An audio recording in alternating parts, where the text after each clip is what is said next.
Hey everyone, so it's me, Cooking with Into. I'm back. This video was recorded while I was pregnant, so I never did an intro video or a voiceover, so that's what I'm recording now. So anyway, let's get to the alcapurria, okay? So right now what you're doing is you're taking the skin off of the Yautia. This is a taro root, that's how you say it in English.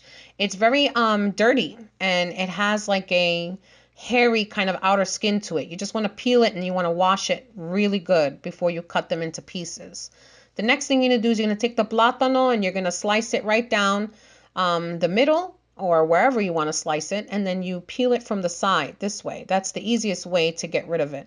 Sometimes it doesn't come off in one piece like me. You see me struggling right now, but for the most part, I can get it off pretty quickly. So the next thing we're also going to do is, so we cut it into little pieces, and that's kind of how I cut all of the root vegetables, okay? And you'll see that right now. I also use green bananas. As always, my ingredients and the list and the amounts, that's all at the bottom of the video. Click the down arrow, you'll see it. Don't be a rookie. All right, so this is what it looks like when it's all chopped up and ready to go. Then you're going to put it into a food processor or a blender. Your choice, whatever you like better. I have a Ninja, so I use the blender. It gets things pureed and it's perfect. And I do it in small batches because obviously not everything is going to fit into the blender. So everybody's like, wow, you're going to do an alcapurria video? Yeah. What happened? ¿Qué? Sorprendido. Puede ser un blanquita, pero se come hacer comida puertorriqueña. And what I basically said was, I may be a white girl, but I know how to cook Puerto Rican food. Okay, so this is what it looks like after it's in the blender or your food processor. You want to put in some salt and some sazon, okay? The ingredients and everything you need, again, at the bottom of the video. You want to get it all incorporated real well and then cover it in plastic wrap and throw it in the fridge for anywhere from 2 hours to overnight. Okay, and you'll know what it looks like because it'll be a little more firm. You'll know when it's ready to be used.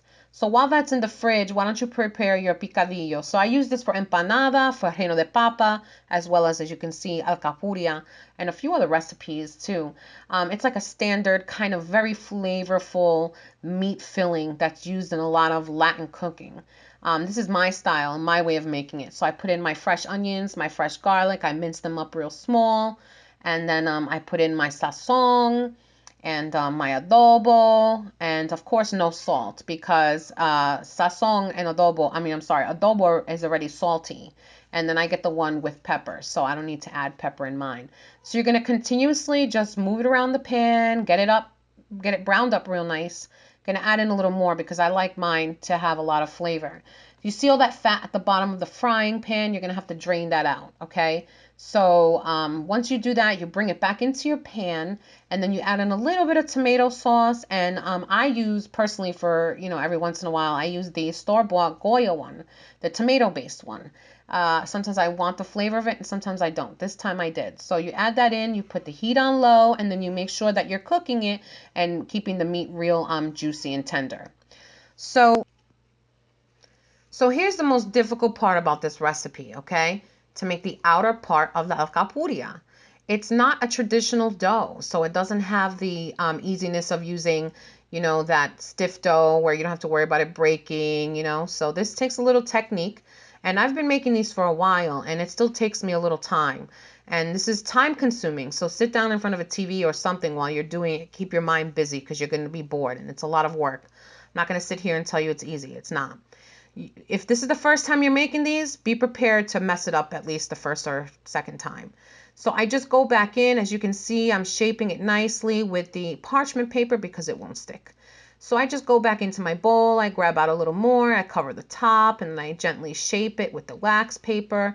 I mean, really gentle, okay? You don't want to break them.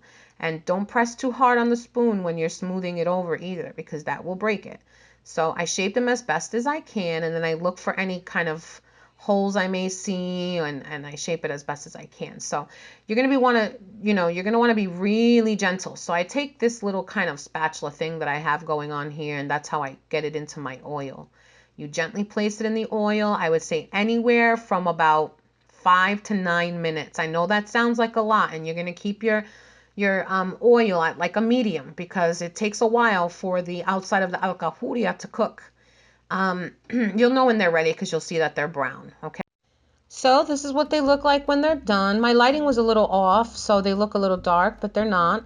And these were toward the end of my batch, and I didn't have as much beef filling inside, and I had forgot to record previously. So anyway, you get the general idea. You see how juicy the meat still looks inside. Everything is fully cooked the way it should be. The outside is crispy and perfect. You know, just the way an alcapurria should be. ¿Qué pasó? No es tan mal para un blanquita, ¿sí o no? Not bad for a white girl.